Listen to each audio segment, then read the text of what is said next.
Hey guys, Mal here, and today we're starting a mini-series called Rust Electricity 101.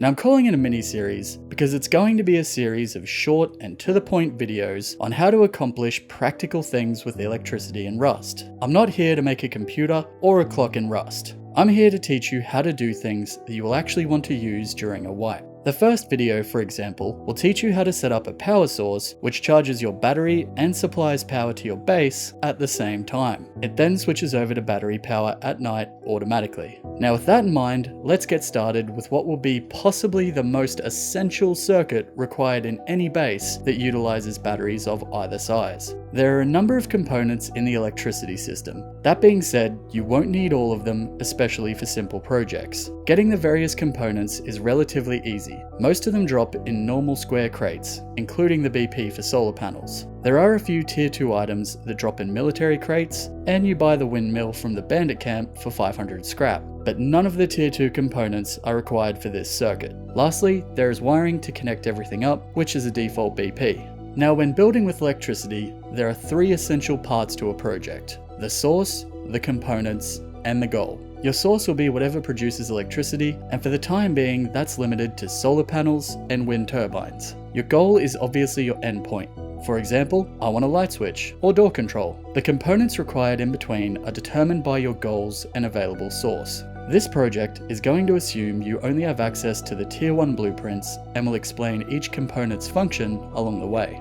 First, install your solar panels. It's important to note that solar panels must have clear access to sunlight. Building and in-game structures cast shadows, which will stop your solar panels working. Even partially covered panels stop working completely. They are either on or off, no in between. To make sure they get enough sun, build them clear of your base, with one facing east and one facing west, so that at least one panel receives charge all day. They are also easy for trolls to break, even with just a pick, so elevate them if you can with triangles off the side of the roof, or this elevated platform that Gal came up with. Now install a root combiner and run the cables from both the morning and afternoon solar panels to it. The root combiner will combine the power sources into one line, which then feeds into the next component. Note that at the moment root combiners don't stack, as in 2 root combiners cannot be plugged into another root combiner. Whether this remains the case is yet to be seen. Install a splitter and connect the root combiner to the splitter's power in socket. A splitter takes in power and shares it equally between the sockets that are connected.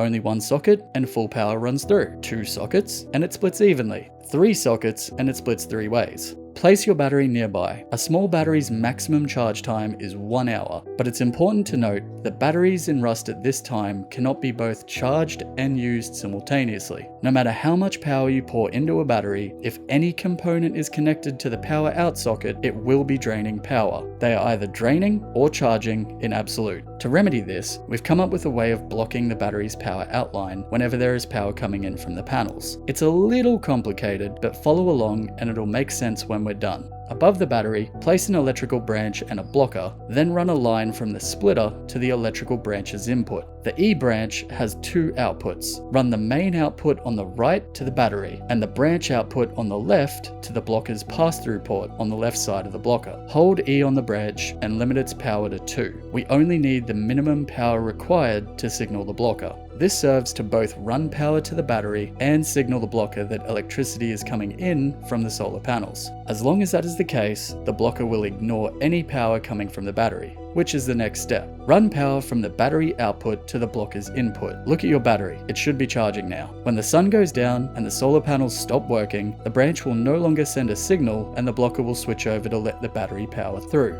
Now install an OR switch near the blocker and splitter. Connect one socket from the splitter and one from the blocker. All the OR switch does is detect whether or not power is coming from the panels or the battery and blocker. Then it lets the appropriate charge through. From the OR switch, you can set up whatever sort of electricity you like. Run the power straight to lights, or to a switch, then to a door signal, or both, and so on. We've also installed a counter so we could see how much power we have to work with, which changes between night and day. At this point, the savvy viewer might say, why not skip the branch and simply run a 3rd cable from the splitter to the blocker? The problem being that would divide the splitter's power output into thirds rather than half, as explained earlier. Instead, the branch lets us control how much power is output and serves as a splitter of its own. If you are feeling really clever, you could swap the splitter for another branch circuit and control how much power goes to the battery. but for simplicity's sake, we're going to split her out, so settle down. So there you have it. This is probably the most essential circuit in any base requiring solar panels. Your base is powered during the day while the battery charges, and at night, the battery takes over automatically. Once you understand the logic behind these systems, expanding them to include more panels or more batteries is relatively clear. Also, do take note, this video was made using the electricity as it was on Staging Branch the night before its release, and as such, it may be subject to change. If that happens, we'll either remake the video or add annotations to let you know what's going on. I might take a moment here to say that it's not essential to learn the electricity system to play Rust.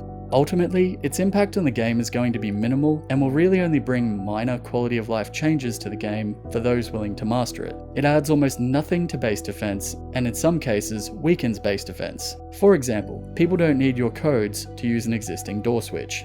How Rust will change after electricity will be interesting, but likely won't affect the raid or PvP meta in any substantial way. Which isn't to say it's not fun. It might have some applications for trap bases down the road, hint hint, but for the time being, don't stress if you can't wrap your head around it. Learn the AK recoil, get some armor, and you'll still be miles ahead of the people who can build an in-game clock or a computer. I don't know, you already have a computer and a clock anyway. Lastly, don't be discouraged if you are absolutely lost initially with all of this. We spent hours messing with it to get our heads around it. If you're interested in getting a better understanding of it, watch my videos and jump on a build server to play around with it. Make sure to use counters to track what your electricity is doing, as it really helps. It may seem daunting at first, but it will click and start to make sense as you use it more. Thanks for watching, and I'll see you guys in the next video.